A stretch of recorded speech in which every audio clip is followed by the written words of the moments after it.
Siempre que me toca predicar, vengo como con un susto en el estómago, porque es una gran responsabilidad hablar la palabra del Señor. Pero hoy en particular,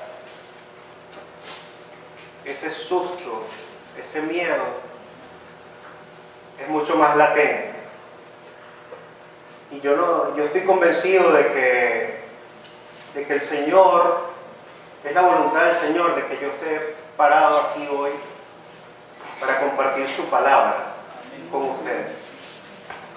Porque eso fue lo que el Señor puso en el corazón del pastor.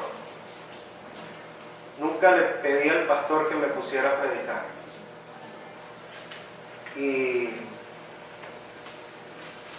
Pero esta palabra, no solo que el pastor o el Señor ha puesto en su corazón que algunos domingos sea yo quien comparta la palabra del Señor con ustedes, sino que en particular esta palabra, el Señor me afectó muchísimo. Y vengo con el corazón así como una pasa, arrugado. Y es el Señor quien le va a hablar a ustedes en esta tarde, porque no soy yo.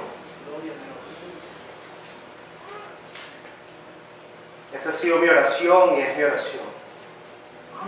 Y vamos a estudiar, vamos a continuar el estudio de la epístola del apóstol Pablo a los romanos, a la iglesia en Roma. Y hoy vamos a ver, seguimos en el capítulo 1 y vamos a ver del versículo 18 al 23. Y así que yo les pido que abran sus Biblias y mantengan sus Biblias ahí abiertas en esa porción de la palabra. Repito, Romanos capítulo 1,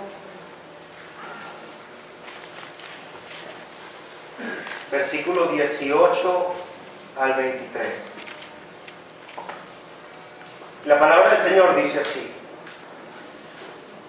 porque la ira de Dios se revela desde el cielo contra toda impiedad e injusticia de los hombres que detienen con justicia la verdad. Porque lo que de Dios se conoce les es manifiesto, pues Dios se lo manifestó. Porque las cosas invisibles de Él, su eterno poder y deidad, se hacen claramente visibles desde la creación del mundo, siendo entendidas por medio de las cosas hechas, de modo que no tienen excusa. Pues habiendo conocido a Dios, no le glorificaron como a Dios, ni le dieron gracias, sino que se envanecieron en sus razonamientos, y su necio corazón fue entenebrecido. Profesando ser sabios, se hicieron necios, y cambiaron la gloria de Dios incorruptible en semejanza de imagen de hombre corruptible, de aves, de cuadrúpedos y de reptiles. Señor amado Padre Celestial, seguimos delante de tu santa presencia, Señor, y queremos aproximarnos a tu palabra con temor y temblor. Queremos, Padre, que tú nos hables en esta mañana, que tu palabra fluya a través de los oídos y los ojos de mis hermanos, y que penetre hasta lo más profundo de sus corazones. Como decía Ibsen, mi hermano, en la adoración, que tu dedo toque sus corazones.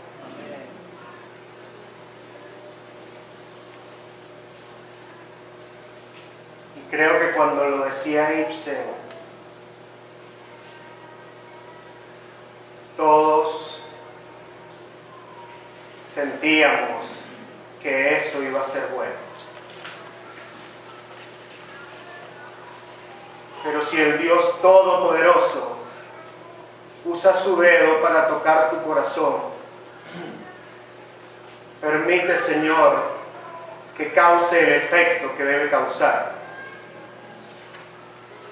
Y que por medio del poder de tu Santo Espíritu, que sea derramado en esta tarde sobre cada uno de los que está aquí presente, y que puedan entender y escuchar la voz de Dios y no la voz de este miserable pecador. Ayúdame a exponer tu palabra con precisión, con profundidad, con autoridad y con amor. Te lo ruego en el nombre de tu Hijo amado, mi Señor y Salvador Jesús. Amén.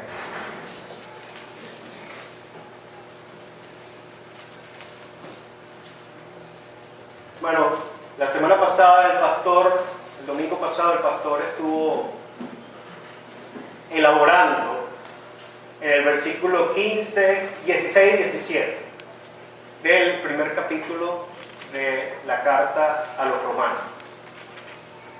Y allí este apóstol, este gran evangelista, no hay un evangelista que encontremos en la Biblia similar a Pablo, en el sentido de que Pablo fue por todo el mundo civilizado de esa época predicando una sola cosa, y era el Evangelio de Cristo. Y leímos en los primeros versículos del capítulo 1 que el apóstol Pablo no sentía vergüenza de este Evangelio. Y estaba interesado en ir a Roma, una ciudad y una iglesia que él no fundó y que él no conocía, pero él quería ir allá a hablar no de política, ni de filosofía, ni de ninguna otra cosa. Él solo quería hablar del Evangelio de Cristo. Y esto era la pasión y lo que quería hacer, al punto que este hombre, este gran evangelista, estaba interesado en ir allá, el centro del poder del mundo civilizado y que se conocía en ese entonces. Era allí donde Pablo quería predicar este evangelio.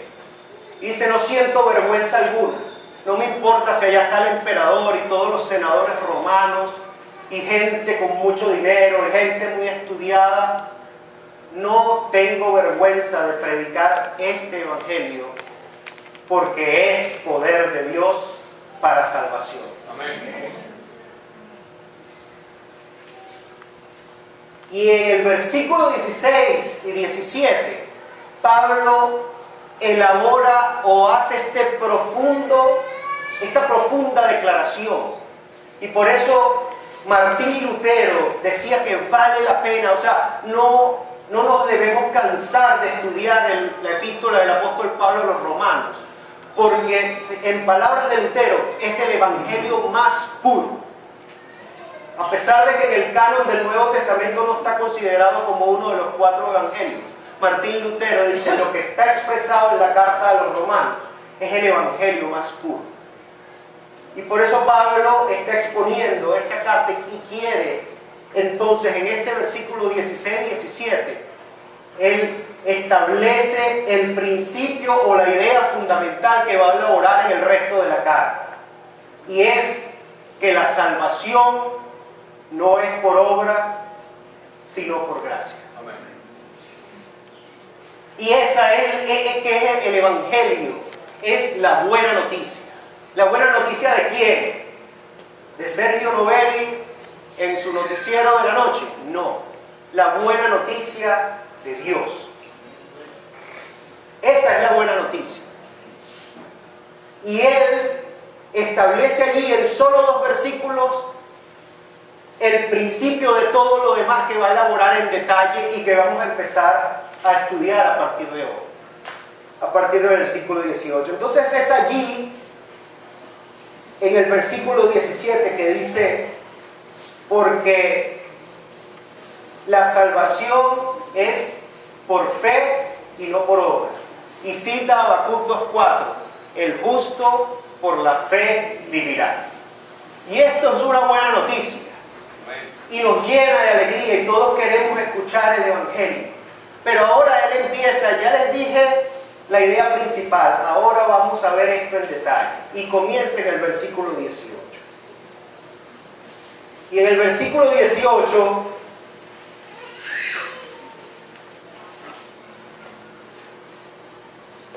el apóstol comienza con la ira de Dios. Y es algo que desde Romanos 1, versículo 18, hasta Romanos 2, 16, el apóstol Pablo va a estar elaborando en gran detalle acerca de la justa ira y el juicio de Dios.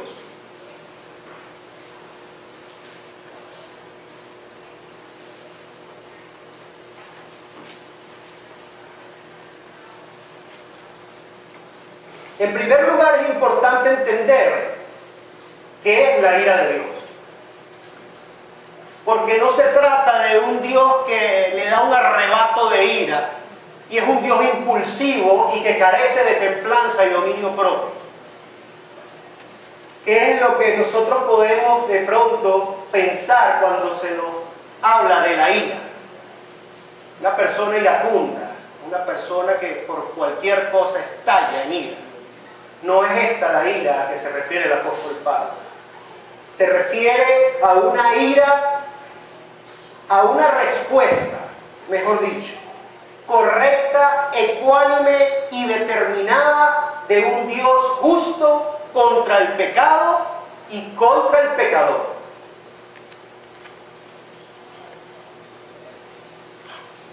Ahora aquí nos dice el texto: porque la ira de Dios, en el versículo 18, porque la ira de Dios se revela desde el cielo. ¿Quién revela la ira? Dios mismo, porque es su ira. Y cuando dice se revela,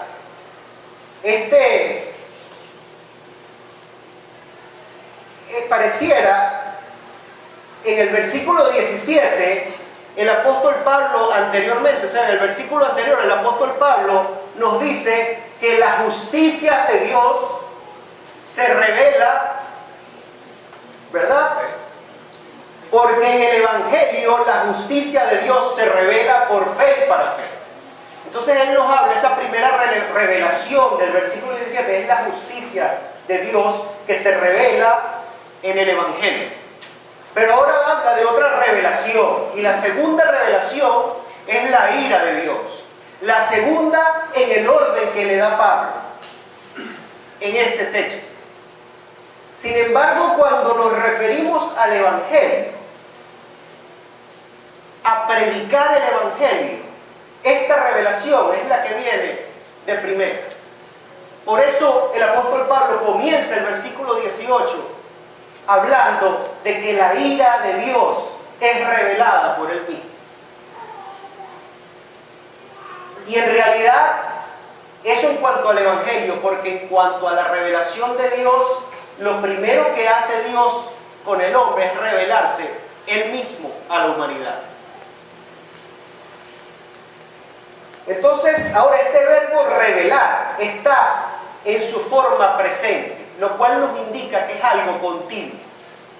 No es que una vez y solo sucedió allá en el diluvio, sino que la ira de Dios se revela continuamente.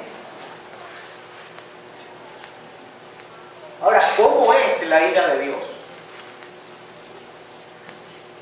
La ira de Dios se revela de cuatro formas. Puede ser directa o indirecta, o puede ser inmediata o tardía. La directa es mediante la intervención personal de Dios. Y la indirecta es simplemente la consecuencia de transgredir una norma moral y universal de Dios. Ambas consecuencias pueden evidenciarse de manera inmediata o tardía o mediata. Sin embargo, toda ruptura de una ley establecida por Dios trae consecuencias. Coloca tu dedo o tu mano en el fuego y verás las consecuencias.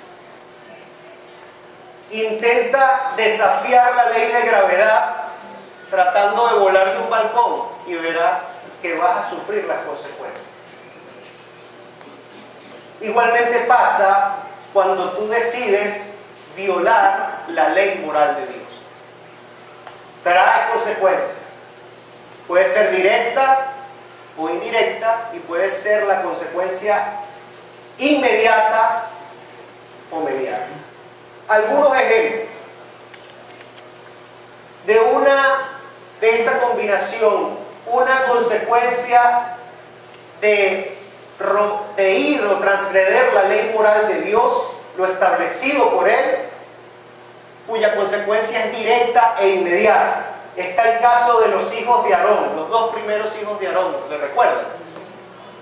Allá en Levítico 10, Nadab y Abiú, dice la palabra que estos dos sacerdotes ofrecieron un incienso que no era de acuerdo a como Dios lo había establecido. ¿Y qué pasó con ellos? Dios mismo, dice la palabra, inmediatamente un fuego los consumió. Por eso cuando estamos adorando a Dios, no puede ser como se nos ocurra.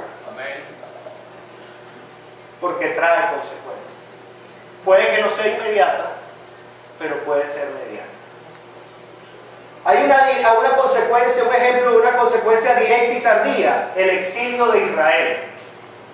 Desde que se dividió el reino hasta que cayó Jerusalén pasaron 345 años.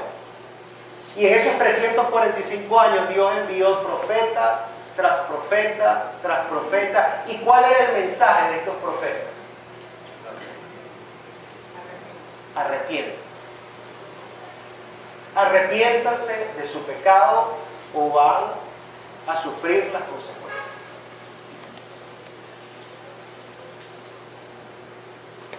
Por ejemplo, el que tiene relaciones sexuales extramatrimoniales puede terminar soltero toda su vida porque vive una vida de promiscuidad y a la final no termina estableciendo un hogar con nadie. Puede que sea, puede que no. O luego de tener un matrimonio infeliz, o puede que quizás nunca pueda tener hijos. Transgreder la ley moral de Dios trae consecuencias. Un ejemplo indirecta e inmediata. ¿Se acuerdan de Ananías y Zafira? Le mintieron a Dios, dice la palabra. El apóstol Pedro, que fue quien los recibió, le dijo: le has mentido a Dios, no a mí, a Dios. ¿Y qué pasó con Ananías? Cayó muerto. La palabra no dice que Dios lo mató, pero cayó muerto. Y después vino la esposa y Pedro le hizo la misma pregunta: y vas a salir igual que tu esposo con los pies por delante por esa puerta. Hay consecuencias.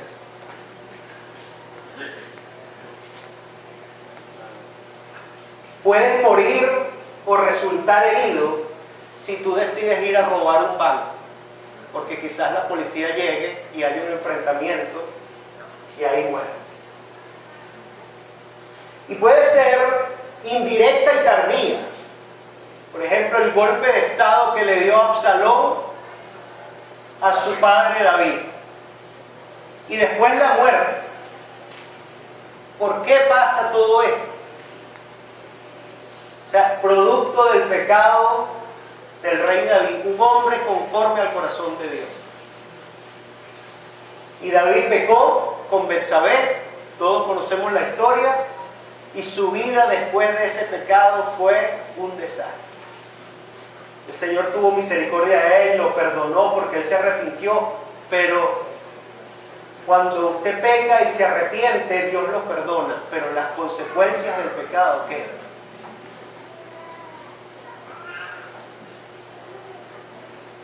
La infidelidad, por ejemplo, conduce a la mentira. Y todo termina en la destrucción de un matrimonio. La inmoralidad sexual o la promiscuidad pueden conducir tu vida a un SIDA o algún otro tipo de enfermedad contagiosa que pueda terminar destruyéndote la vida. O el alcohol, la droga, destruyen no solo al consumidor, sino que destruyen a toda su familia. Y es algo progresivo, porque ustedes van a un consumidor de droga o a una persona que está inmersa en la bebida del alcohol, ven cómo se va deteriorando su cuerpo, su mente, son lentos para pensar, es una destrucción progresiva.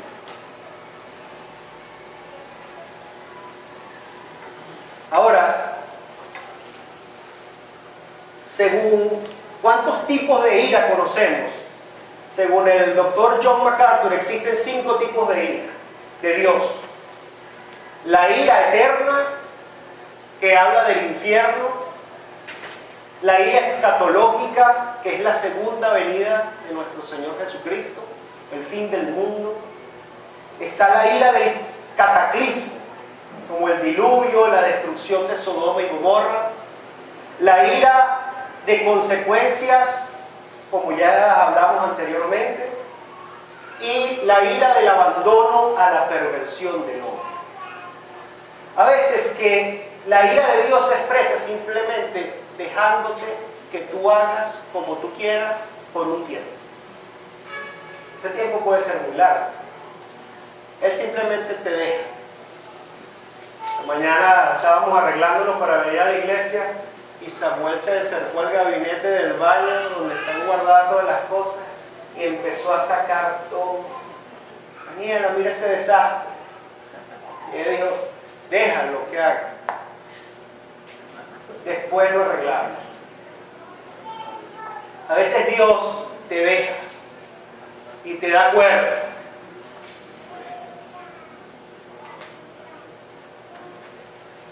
Avanzamos un poco más. Ahora, ¿contra qué se revela la ira de Dios? Esta es la pregunta. Y dice que contra toda impiedad e injusticia de los hombres.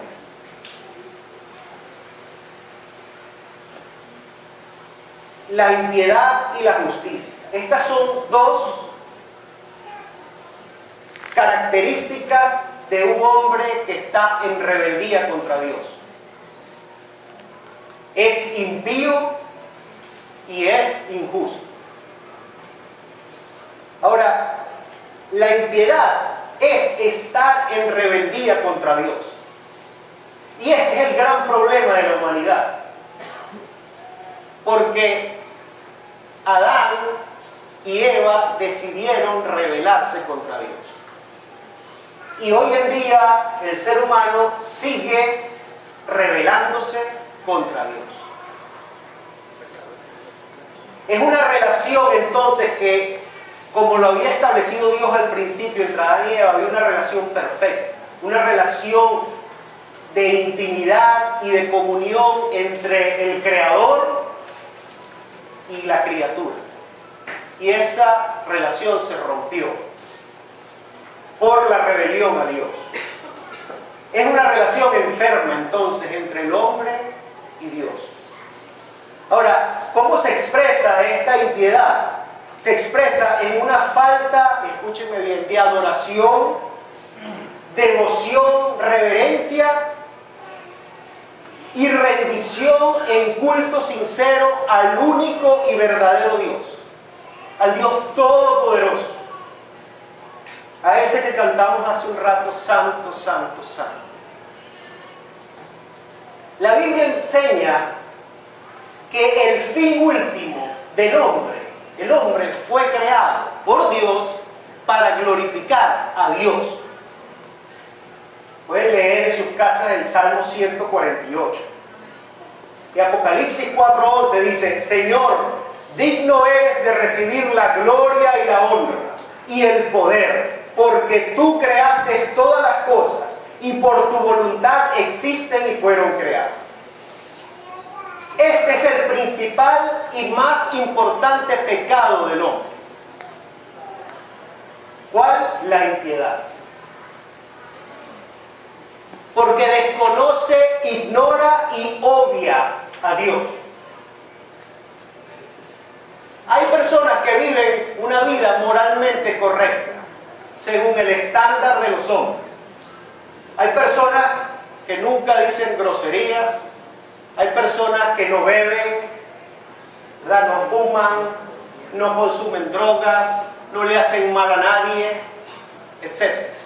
Y esas personas sienten que su estándar de vida moral los hace correctos ante Dios y los hace justos ante Dios. Esta persona desconoce a Dios, aunque vive una vida moral aparentemente correcta. El simple hecho de desconocer a Dios en su vida lo hace un pecador y merecedor de la muerte y muerte eterna.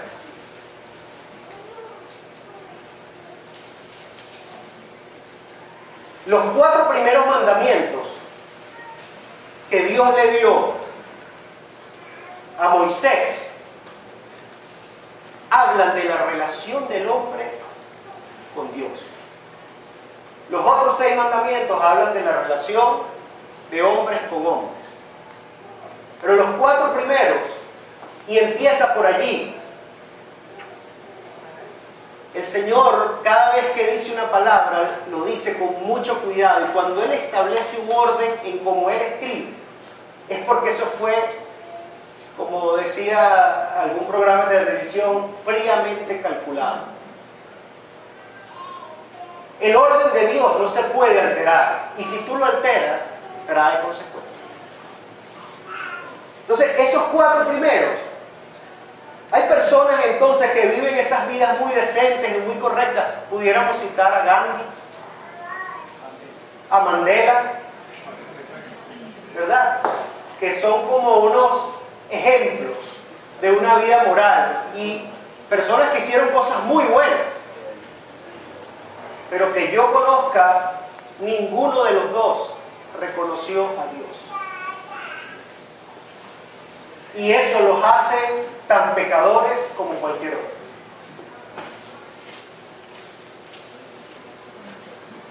Es por esto que el apóstol Pablo empieza a hablar del Evangelio en el versículo 18 con la ira de Dios. Porque las personas que creen que son buenas, que no están conscientes de este gran pecado, que están totalmente separados de Dios, tienen una excelente relación con los hombres, pero no tienen una relación con Dios. Ahora, la ira de Dios se nos dice que se revela también contra la injusticia del hombre. Son 2 cosas y el orden en que las puso Pablo es muy importante. No es que Pablo le está dando el mismo peso o la misma importancia a la impiedad que a la injusticia. Pablo deliberadamente puso primer pecado y como más importante la impiedad. El no reconocer a Dios. El no rendirte ante Dios. Como segundo pecado está la injusticia, que es el quebrantamiento de cualquier norma moral que Dios ha establecido en tu relación con los demás hombres. Esta es la consecuencia. Ahora, la injusticia es consecuencia de la impiedad. el que no tiene una relación correcta con Dios generalmente es injusto. No generalmente, siempre es injusto. Por eso decimos que, y ha dicho el apóstol Pablo en el 16 y 17, porque en el Evangelio la justicia de Dios es revelada. Esos 6 mandamientos, los otros 6 mandamientos, lo que establece es el código moral de Dios en cuanto a comportamiento entonces de hombres contra otros. Primero viene lo más importante, que es la relación con tu Creador. Después viene la relación con los hombres. Pero son dos cosas que van de la mano. Son dos caras de la misma moneda. Por eso nuestro Señor Jesucristo en Mateo 22, del 34 al 40, les dijo: amarás al Señor tu Dios con todo tu corazón, con toda tu alma y con toda tu mente. Y dijo, este es el primer mandamiento y más importante. Y el segundo es igual a este, que amarás a tu prójimo como a ti mismo. Entonces no podemos separar una cosa de la otra. La ira de Dios se revela contra ambos pecados. Cuando tú desconoces a Dios y sacas de la ecuación de tu vida a Dios, te hace un impío, y eso es un pecado que trae consecuencias, y consecuencias eternas. Y cuando no tienes una relación correcta, y no correcta de acuerdo a tu manera de pensar, sino según lo establecido por Dios en su palabra, con el resto de los hombres, también eso es un pecado y trae consecuencias. La alteración de este orden divino o el descuido de alguno de ellos ha traído consecuencias nefastas en la sociedad y en la iglesia. Por eso vivimos el mundo que vivimos. El humanismo, si ustedes ven el manifiesto de los humanistas, desconoce absolutamente la existencia de un Dios creador y todopoderoso. Y lo que abunda como sistemas políticos, sociales y económicos en el mundo de hoy es el humanismo, con diversos matices, pero todos provienen de allí. Sin embargo, los políticos reconocen que la ley moral de Dios es buena. Y reconocen que, algunos incluso reconocen que los principios bíblicos son buenos. Pero no quieren reconocer a Dios. No quieren y dicen, no, sí, tenemos que tener una sociedad bajo estos principios morales para poder tener paz, prosperidad y tener, la suprema felicidad. Pero no quiero nada que ver con ese Dios. En realidad, el humanismo coloca al hombre por encima de Dios. Y el hombre se cree que es Dios.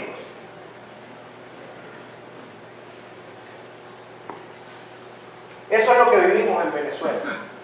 Ambos bandos políticos, oficialismo y oposición, quieren el bienestar a Venezuela, quieren prosperidad, cada uno con dos corrientes de pensamiento, pero ninguno de los dos bandos quiere reconocer al Dios Todopoderoso,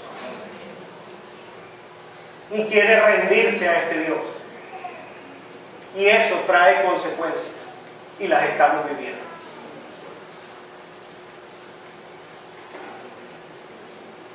En la iglesia, por su parte, tenemos muchos ejemplos de la separación de Dios, o el desbalance entre estos dos principios. Algunas congregaciones le han dado tanto énfasis a lo social que se olvidan de lo esencial que es Dios. Y caen en un activismo social. Y ahí tenemos algún ejemplo del Ejército de Salvación en los Estados Unidos. Le dan al hombre comida, le dan al hombre donde dormir, alimento y todo esto, pero no le dan lo esencial, que es el Evangelio, para reconciliar a ese hombre, a ese pecador, con Dios, con su Creador. Y a veces también lo vemos acá. Y esto, cuando tú te caes en ese activismo y empiezas a estar preocupado tanto por lo social, y pastor, no estamos haciendo lo que debemos hacer, cuidado con que pierdas el objetivo y lo esencial, que es brindarle a la gente la reconciliación con Dios. Y el que no ha sido reconciliado con Dios, eso es como que si tú agarres una aspirina para calmarle el dolor, si tú le das comida a alguien que viene a la iglesia, está bien. Pero si te olvidas de ofrecerle lo más importante, es como un médico que le dé una aspirina a alguien que viene con muchos dolores, con un cáncer terminal. ¿Qué estás haciendo por su cáncer? ¿Qué ganas con quitarle el dolor momentáneamente? ¿O qué ganamos con satisfacer su hambre si a las 4 horas va a volver a tener hambre? Por otro lado, tenemos en la iglesia se ha concentrado tanto en Dios, algunas congregaciones, que han descuidado lo otro. Y el Señor Jesucristo fue muy duro con los fariseos en cuanto a esto. Y ustedes dan el diezmo de todo, pero se olvidan de hacer justicia y misericordia. Tengamos mucho cuidado con descuidar algunos de estos aspectos o que nos inclinemos en ríos de agua viva hacia un lado o hacia el otro. Después dice, ahora, que los hombres detienen con injusticia la verdad. Fíjense que es con su propia injusticia, con su propio pecado, detiene la verdad. ¿Y cuál verdad es esta? La verdad de que Dios es el creador, es el dueño de todo y señor de todo. Pero la gente combate ferozmente esto, como ya hablamos del humanismo. Lo rechaza, lo desconoce, no lo quiero saber. Los ateos, ¿verdad? Los comunistas, los socialistas y cualquier otra filosofía del hombre, y principalmente todos estos que vienen de la rama del humanismo, se oponen con vehemencia a Dios. Por eso allá en China, el comunismo chino perseguía a la iglesia, y hoy en día la iglesia cristiana sigue siendo perseguida. No quiero nada con ese Dios.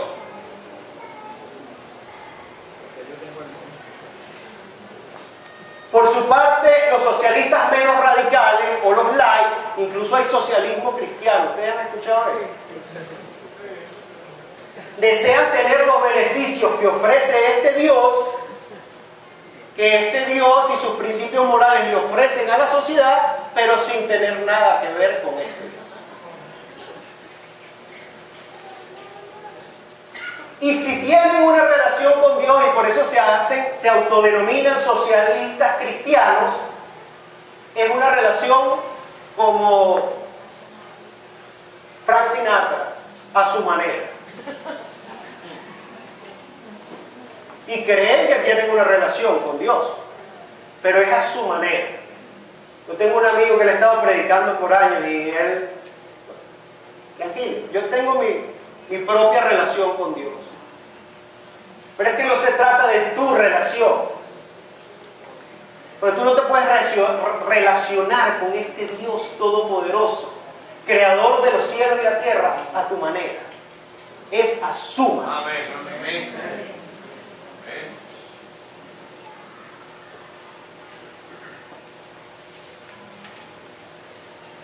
Es por esto que la ira de Dios es parte integral del Evangelio. Y esto es muy importante, hermano. Del Evangelio de salvación está incluido dentro de ese mensaje la ira de Dios.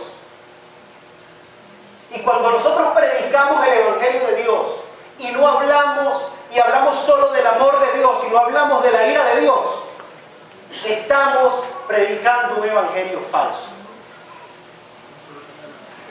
Estamos predicando un evangelio mocho, pochín, como dicen los muchachos. ¿Y saben qué es? Es un engaño. Es una manipulación. Y en el mejor intención lo hemos hecho. No, es que no le podemos hablar de eso tan fuerte ahorita. Él más adelante va a entender y va a crecer. Hermanos, no querramos inventar la rueda. Está claramente en la palabra cómo se predica el Evangelio. Amén. Y el Evangelio, cuando tú lo vayas a predicar, comienza por la ira de Dios. Si tú quieres sacar ese mensaje del Evangelio, de nuevo, tú estás predicando un evangelio falso y eso trae consecuencias al que lo predica y al que lo escucha. Es lo mismo que hizo Satanás con Eva, la serpiente, ¿se acuerdan? Dice, no vas a morir. Dios no es malo, Dios es bueno, Dios es amor. No te va a pasar nada, más bien lo que vas a recibir es lo bueno. Tus ojos serán abiertos y serás como Dios, que entiendas lo bueno y lo malo. Es lo mismo.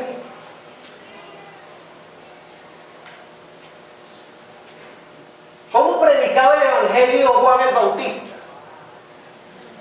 ¿Cómo predicó el apóstol Pedro ya el día de Pentecostés cuando se convirtieron miles de personas? ¿Cómo predicaba el apóstol Pablo? Y nuestro mismo Señor Jesucristo. ¿Cuál era el mensaje? ¿Por dónde empezaban ellos? Arrepiéntanse de su pecado. Esto es muy importante, hermano, porque la salvación, ¿verdad? No hay salvación sin perdón de pecados. Y no hay perdón de pecados sin arrepentimiento. Y no hay arrepentimiento si no hay convencimiento de pecado. Y esto es una obra del Espíritu Santo, que te convence de tu pecado.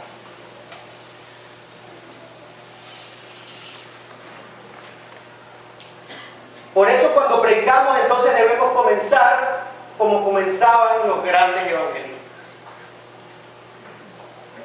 Y a veces vemos ejemplos más contemporáneos, ¿verdad? Y hemos sido creativos en la forma y cómo llegar al evangelio. Bueno, el Señor no tiene ningún problema con que tú uses el internet, con que uses el Twitter o con que uses en esa forma. Él no tiene ningún inconveniente de que tú te vuelvas creativo. Pero lo que sí Él no quiere es que tú alteres lo que Él estableció. Que tú le saques a la ecuación del Evangelio la ira de Dios. Él no quiere eso. O que tú comiences por el amor de Dios y después le vas a hablar de la ira. Tampoco quiere eso. Porque Él es Dios. ¿No creyeras tú enseñarle a Dios cómo se predica el Evangelio? Ya Él sabe cómo se predica. Él fue quien lo estableció, porque es su Evangelio. Y esto ha traído consecuencias nefastas en la iglesia de Cristo. Las iglesias se han llenado de gente ¿verdad? De gente que quiere lo que ese Dios da, pero no quiere rendirse a ese Dios. No quiere adorarlo, ni reconocerlo como Dios. Y viene a Dios para que Dios le dé. Por eso nos encanta esa canción que cantamos: Jehová Jireh, Él es quien provee. Jehová Shalom, da paz. Todo eso, dame, Señor, dame. Dame más. Quiero más. Él es Jehová Sabaoth, el Shaddai, el Todopoderoso, el Creador de los cielos y la tierra. Jehová Sabaoth, ¿verdad? El Dios de los ejércitos celestiales.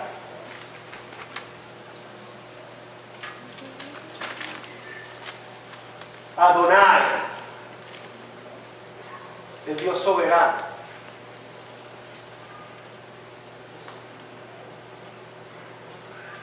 Muchos se sorprenderán cuando lleguen al cielo y el Señor les diga: apartados de mí, hacedores de maldad, nunca te conocí. Y esta persona dirá: Señor, pensaba que era cristiano. Yo pasé toda mi vida creyendo que venía al cielo y ahora tú me rechazas. Y además mi pastor nunca me lo dijo, porque solo me habló de tu amor.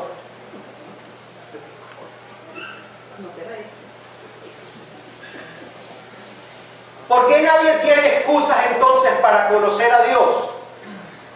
Dice el 19: porque lo que de Dios se conoce le es manifiesto, pues Dios se lo manifestó. Dios se manifestó a nosotros los hombres. Y hay algo innato en el ser humano, hay algo en el más iletrado de los seres humanos que le dice muy internamente: hay un ser sobrenatural. Y sobre todo cuando llegan los momentos de la chiquitica, el que se declara más ateo de los ateos, cuando se enfrenta a la muerte de él mismo o de un ser querido, su mirada la dirige al cielo y busca una ayuda más allá.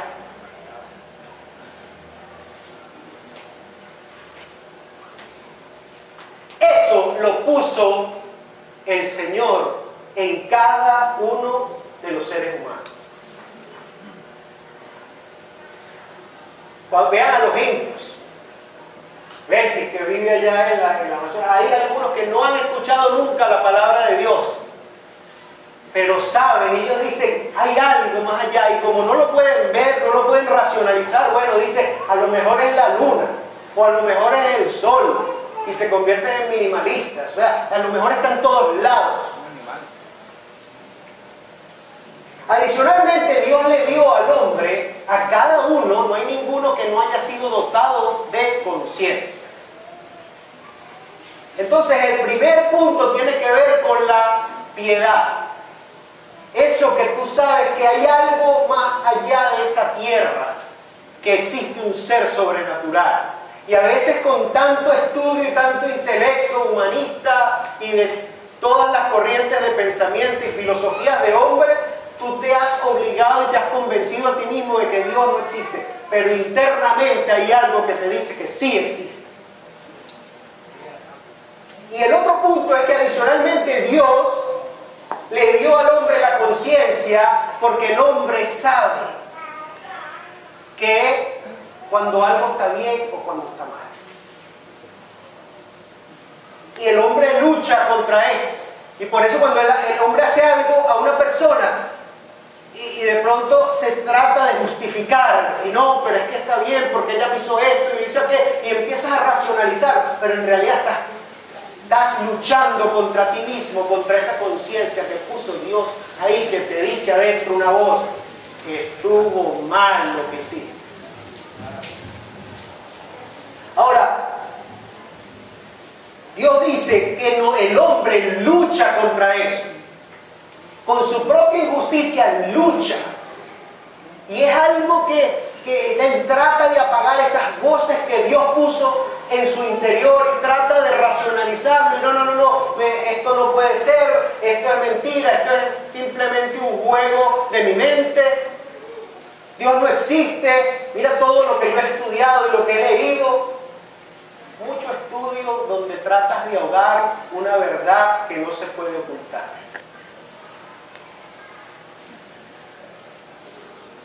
Después, dice el 20, porque las cosas invisibles de Él, que son su eterno poder y deidad, se hacen claramente visibles desde la creación del mundo. Dios se reveló al hombre y reveló, es imposible conocer a Dios a plenitud, porque es Dios. Daniela me conoce, es mi esposa, pero ella no conoce todo de mí. Es imposible. Ni mi mamá conoce, ni tu mamá conoce todo de ti, aunque te parió. A Dios, que es un ser infinito y eterno, es imposible conocerlo a plenitud. Pero Él reveló en este pasaje dos características. Y reveló su eterno poder y su deidad. Eso se lo hizo conocer a los seres humanos. ¿Y cómo lo hizo? Lo hizo claramente visible desde la creación del mundo. Ahora, cuando hablamos de su eterno poder, pensemos un momento en el Sol. El Sol está a 149.6 millones de kilómetros de distancia de la Tierra. Y el Sol, el hombre ha descubierto en el avance de la ciencia agarrar la energía solar a través de paneles solares y con eso producir energía. Puede mover un carro, puede mover una planta eléctrica. Imagínense el poder del Sol, que está tan lejos y aún así, si tú colocas una lupa, puedes quemar algo, puedes quemar una hoja. Es tanto el poder que tiene el Sol. Dicen que uno no se puede acercar ni siquiera a millones de kilómetros del Sol sin que no sea pulverizado cualquier cosa o cualquier material que se acerque al Sol. Ahora, si este es el poder del Sol, ¿cuánto más no será el poder de este Dios que creó a este Sol? Y por eso todas estas teorías evolucionistas tratan y se inventan cosas y se inventan un montón de teorías que, by the way, ninguna ha sido probada para luchar contra esta verdad de que hay un Dios. O sea, todo pasó por casualidad. Hubo un gran Big Bang y todo explotó y sucedió, y aquí estamos nosotros.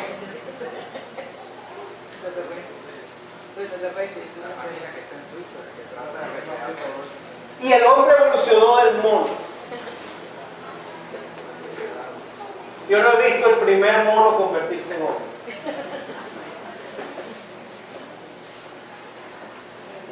Ahora, las cosas invisibles, ese es su poder. Y la deidad que es su naturaleza divina. Él no es hombre, Él es Dios.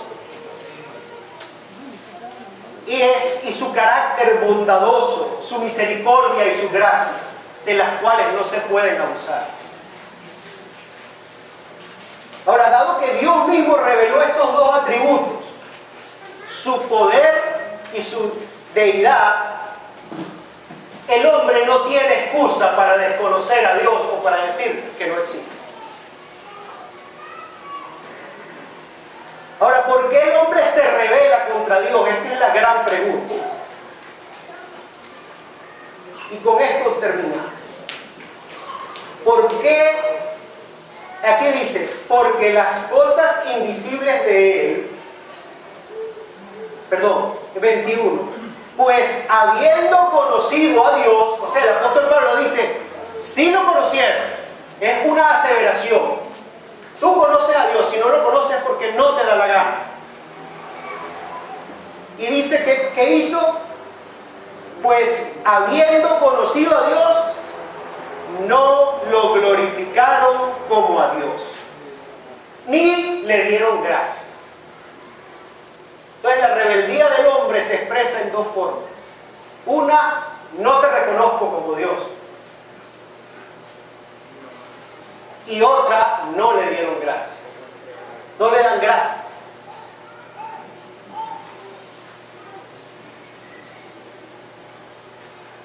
Ahora, ¿por qué el hombre se rebeló contra Dios? ¿Por qué el hombre se rebela constantemente contra Dios? Este es el meollo del asunto. Y la respuesta es la arrogancia. Lo mismo que impulsó a Eva a escuchar a la serpiente. No te va a pasar nada. Por el contrario, va a ser bueno para ti porque vas a ser como Dios. Y ahí la enganchó.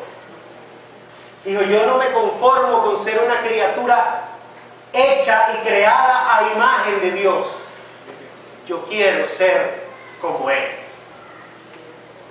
Y eso se repite. Somos hijos de Adán y Eva. Y se repite en ti y en mí. Y dice, no quiero lo que este Dios da, pero no quiero vivir bajo la autoridad de este Dios. Yo quiero ser como Él. Y esa arrogancia es lo mismo que le pasó a aquel ángel de luz llamado Lucifer, que cayó, a pesar de ser un ángel muy bello, cayó porque quiso ser como Dios.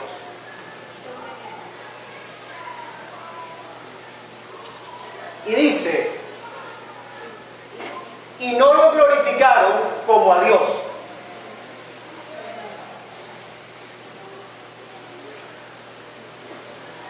No lo glorificaron como a Dios, porque el hombre no lo reconoce y no le quiere dar gloria a Dios. Tú puedes venir todos los domingos aquí a la iglesia y cantar todos los coritos y saberte la Biblia. Aún los demonios, dice la palabra, creen y tiemblan. Pero si tú no te sometes a este Dios,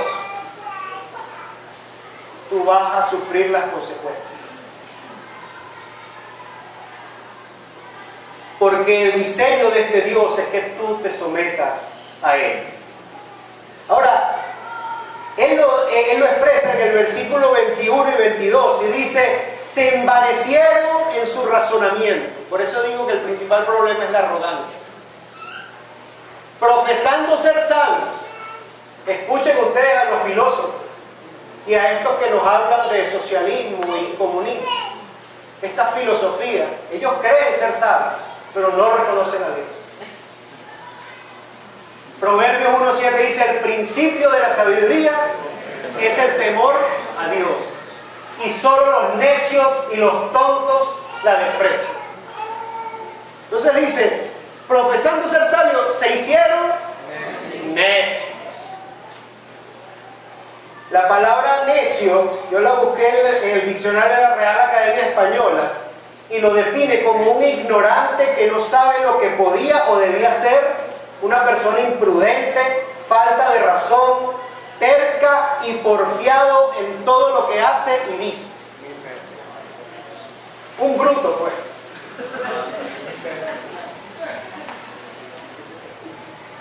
El 23 dice, y cambiaron la gloria del Dios incorruptible en semejanza de imagen de hombre corruptible, de aves, de cuadrúpedos y de reptiles.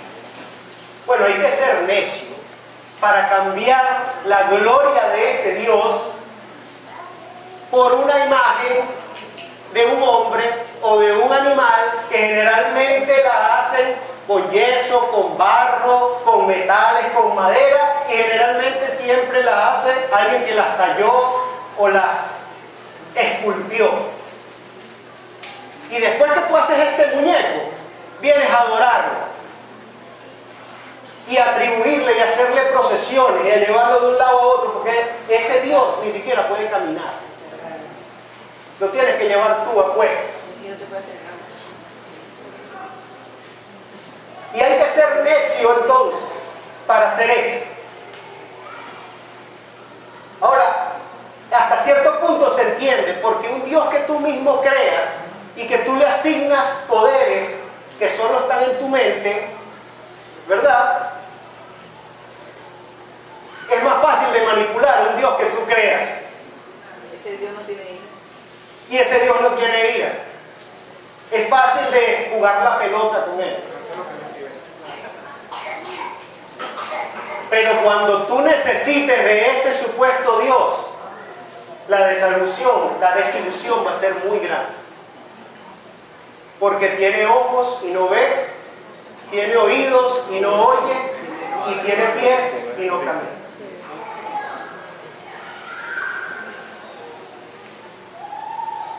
La máxima expresión de la ira de Dios la mostró Dios en su propio Hijo.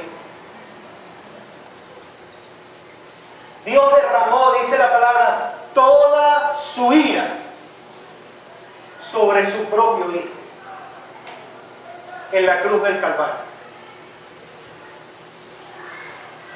Y por esa muerte en la cruz y por la resurrección el tercer día, entonces es que podemos tener salvación de la ira de este Dios.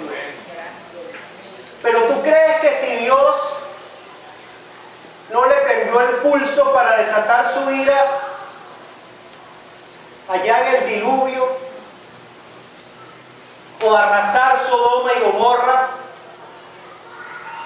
o a su pueblo, su propio pueblo, destruir aquella nación Israel, destruir su templo y exilarlos? Y después, más adelante en la historia, Hitler hizo desastres con el holocausto de los judíos. Y Dios no tuvo reparo en derramar toda su ira sobre su propio Hijo. ¿Tú crees que Él va a tener reparo de derramar su ira sobre ti?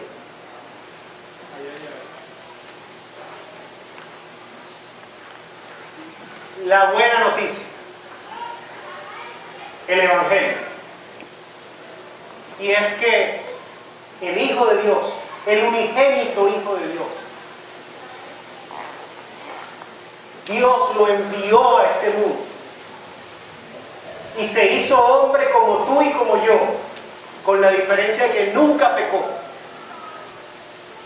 y fue a una cruz y derramó su preciosa sangre para traernos esta buena noticia de salvación que Dios también ha revelado. Pero es importante que tú sepas que si tú no has creído en Cristo como el Hijo de Dios y como el Salvador del mundo, tú estás bajo la ira de Dios. Y la ira de Dios continúa sobre ti. Y en esta tarde el Señor te ha hablado porque Él quiere reconciliarte a ti con Él. Él no necesita de ti, pero tú sí necesitas de Él. Hay alguien en esta mañana que sienta que el Señor le ha hablado y que quiere reconciliarse con este Dios todopoderoso y creador del cielo y de la tierra y de todo cuanto existe. Todo fue creado por Él y para Él. Hay alguien que quiera reconciliarse con su Padre que está en los cielos, creyendo en este mensaje del Evangelio. Por favor, levante su mano. Señor le bendiga. Señor te bendiga. Y no importa si tú has estado en la iglesia muchos años, que el Señor te bendiga. Porque a lo mejor estuviste muchos años escuchando solo acerca del amor de Dios y nunca escuchaste acerca de la ira de Dios. Por eso, cuando tú conoces de la ira de Dios, tú te acercas a este Dios con temor y temblor. No entras por ese pasillo hablando y conversando. Y cuando estás aquí presente, tú estás consciente que ese Dios todopoderoso se hace aquí presente. Amén. Y no es para jugar con el celular. No es para estar conversando. No es para cantar como un loro sin sentido, sin prestarle atención a las letras.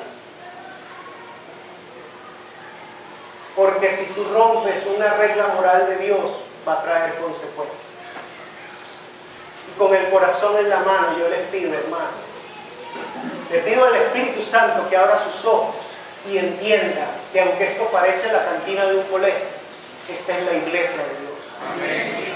Y cuando venimos aquí debemos sentir el temor de acercarnos a un Dios vivo.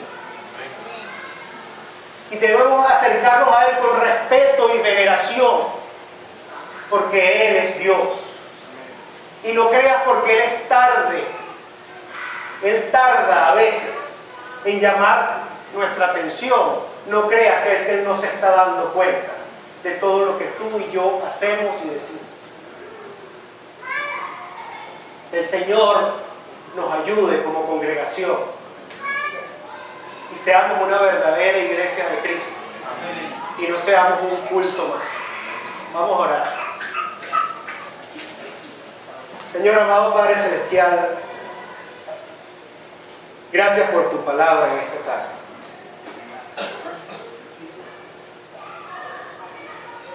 Señor, sabemos por tu palabra, porque tú también te has revelado a nosotros a través de tu palabra. Y tu palabra dice que tú eres fuego consumidor. Tu palabra dice que tú eres un Dios grande, poderoso y temible. Y que visita la maldad de los padres sobre los hijos hasta la tercera y cuarta generación. Pero tú también has dicho, Señor, y por la misma palabra, sabemos que tú eres tardo para la ira y grande en amor y misericordia.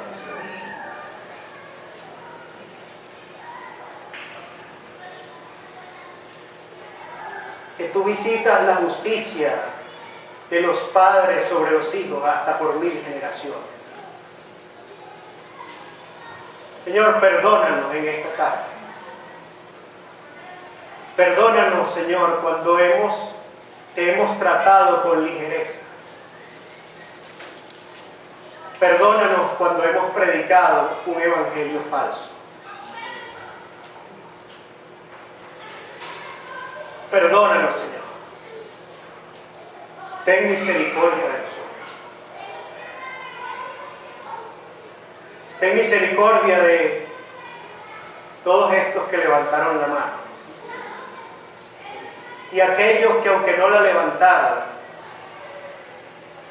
en su corazón tenían el deseo de hacerlo, porque escucharon tu voz en esta tarde. Ten misericordia de ríos de agua viva, Señor. Ayúdanos a ser la verdadera iglesia de tu Hijo Jesús. Ayúdanos a no ser una fraternidad, sino a ser la iglesia, el cuerpo vivo de Cristo. Perdónanos, Señor. Y gracias. Gracias por tu palabra, que aunque es dura, Señor, tú lo haces porque nos amas. Tú dices que el Padre que ama a su Hijo lo disciplina. Gracias, Señor, por haberte revelado a nosotros. No solo a través de la creación, sino a través de tu Hijo Jesucristo y de tu palabra. Gracias, Señor, por haber tenido paciencia con nosotros. Porque cuántas veces después de escuchar esta palabra, cuántas veces no te hemos fallado. Cuánta impiedad e injusticia no hay en nosotros. Y aún así tú has sido paciente. Y tu paciencia no es otra cosa que la demostración de tu amor que esperas pacientemente, como el Padre del Hijo pródigo, a que nos arrepintamos y volvamos a ti en reconciliación a través de la obra redentora de tu Hijo Jesucristo, nuestro Señor y Salvador, en cuyo nombre oramos y te damos la gracia. Amén. Dios le bendiga.